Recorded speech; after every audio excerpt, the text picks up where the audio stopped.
Imagina só, uma igreja que começou lá nas Filipinas, de repente se espalha pelo mundo dizendo que ela é o único caminho para a salvação.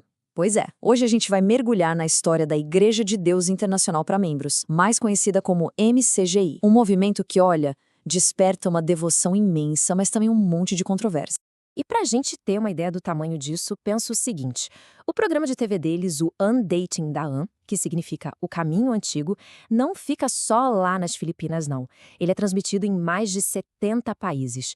É gente pra caramba assistindo, em milhões de casas ao redor do mundo. E o convite deles era a isca perfeita. Sabe qual era o formato? Era genial, na verdade. O líder, o falecido Eliseu Soriano, que era uma figura super carismática, ele não ficava lá fazendo um sermão tradicional, não. Ele abriu o programa para perguntas ao vivo sobre a Bíblia. Qualquer um podia ligar. Isso criava um debate na hora, uma coisa que atraiu milhões e milhões de pessoas. Ok, mas como é que um movimento desse tamanho nasceu? Para entender o que o MCGI é hoje, a gente precisa voltar no tempo, lá para as origens, para entender a briga que deu o pontapé inicial em tudo. Então, a história do MCGI é, na essência, uma história de racha, de separação. Tudo começa em 1975, quando o fundador da igreja original, a Igreja Mãe, morre. Aí começa uma briga pela sucessão, né? E um dos ministros, justamente o Eliseu Soriano, não concorda com a nova liderança.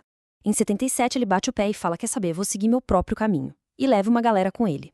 E o cara foi rápido, porque só 3 anos depois, em 1980, ele não só registra a Igreja Nova, como já lança o programa de rádio que virou o foguete que impulsionou o crescimento deles no mundo todo.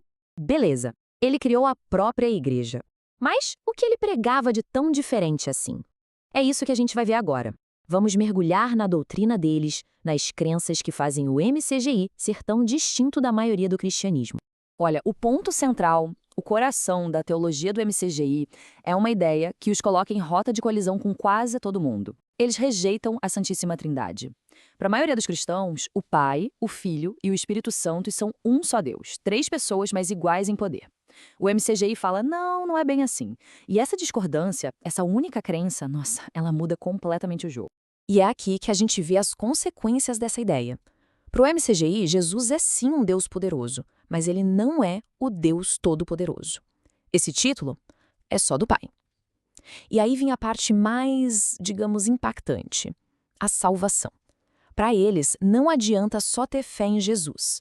Para ser salvo, é preciso ser membro da igreja deles, porque na visão do MCGI, eles são a única igreja verdadeira que existe.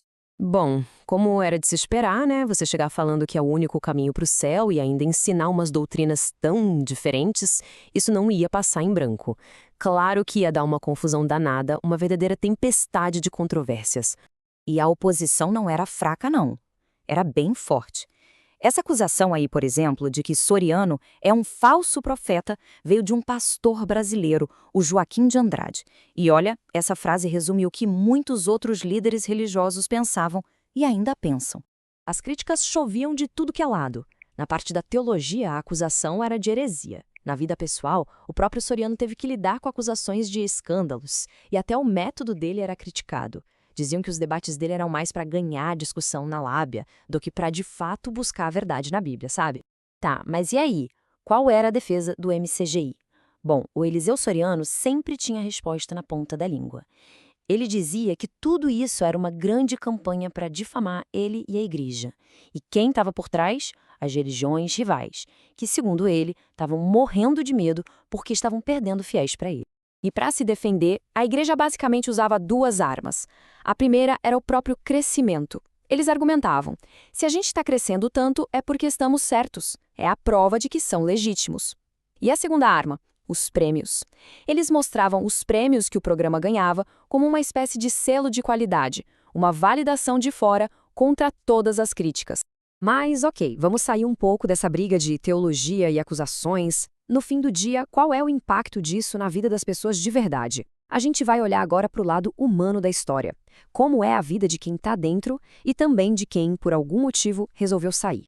Bom, a imagem pública do MCGI é muito ligada a trabalhos de caridade. A organização é bem conhecida, por exemplo, por grandes campanhas de doação de sangue.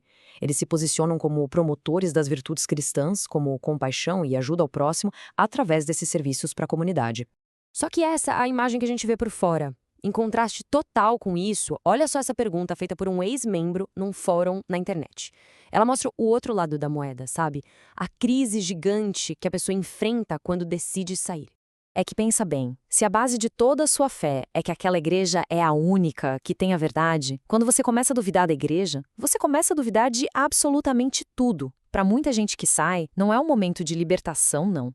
É o começo de uma caminhada super confusa, muitas vezes dolorosa, tentando encontrar um novo sentido para a vida.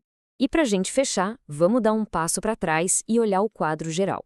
Porque, no fundo, a história do MCGI levanta uma questão que é bem maior e muito mais antiga sobre a fé em si. Essa ideia de ser o único caminho verdadeiro não foi inventada por eles, de jeito nenhum. É um conceito super antigo e poderoso na história das religiões. A própria Igreja Católica, por séculos, teve aquele dogma famoso: fora da igreja não há salvação. Isso só mostra que essa busca por exclusividade, por ser o único caminho, é algo que aparece de novo e de novo na história da espiritualidade humana. E é assim que a gente termina. A história do MCGI, com toda a sua certeza, todas as suas polêmicas e o impacto profundo que tem na vida das pessoas, acaba nos deixando com essa reflexão. Num mundo com tantos caminhos, tantas fés, será que o destino final é um lugar que se alcança sozinho ou num caminho trilhado em conjunto? Fica aí a pergunta para a gente pensar.